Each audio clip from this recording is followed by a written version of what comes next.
Never carried it. Every time I thought about it, I was like, no. I decided that I needed to be unique. I hate to admit this, but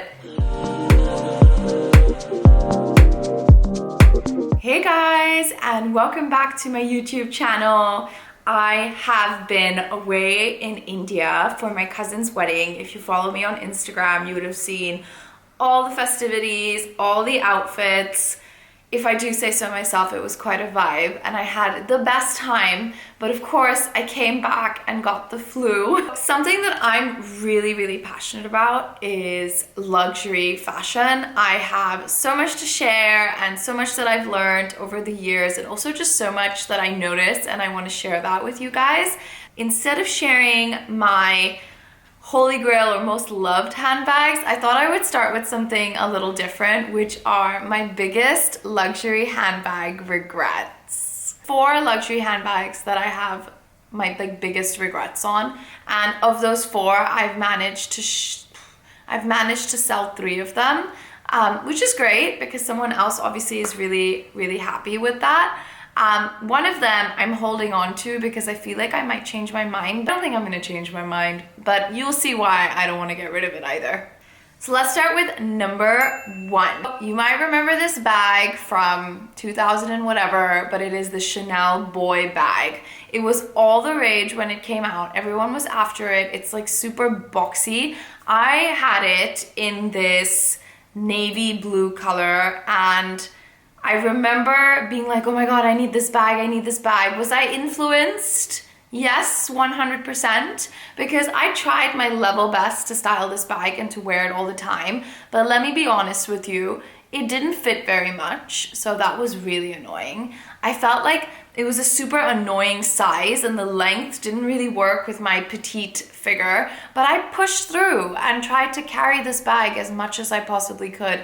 Now I'm older and wiser, and I can tell you that it was one of my biggest regrets from Chanel, especially because they have so many other beautiful shapes. This is just not one of them. There's something about it that feels very dated as well as a shape and as a bag.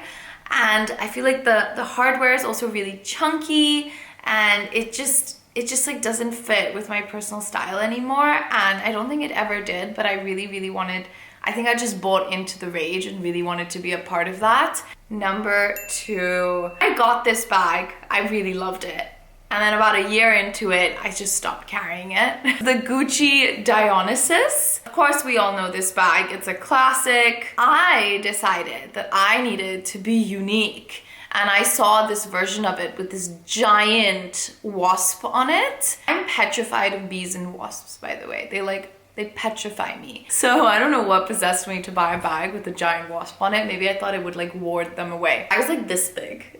And again, like I said, I'm very petite. Guys, I'm 5'1". I am super petite. This bag was like huge. So as opposed to the Chanel bag, which fit nothing, this fit quite a bit. I kept telling everyone, I was like, it's a classic shape though. Like, I'm never gonna get bored of it. But guess what? I got bored of it really fast, because the thing about it is that although it's classic in its shape, the logo was like really intense, the wasp was really intense, the shape was really intense. It was not something that grew with me. And again, there's other bags from Gucci that I absolutely love, so that I still own. This was just not one of them.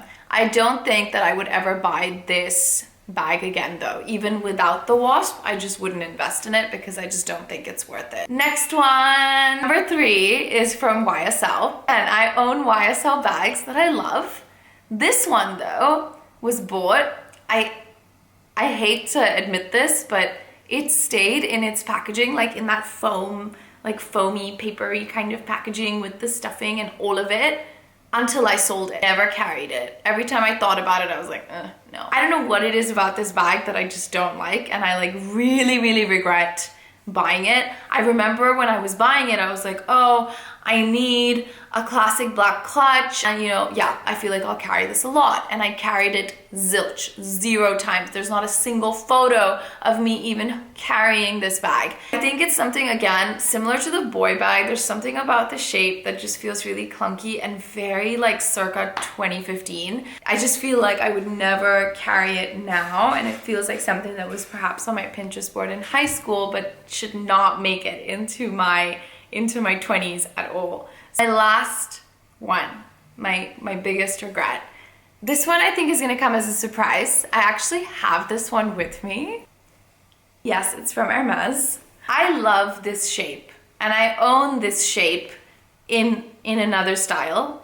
You'll see what I mean. And I got it in this blue color, and I got it in this finish.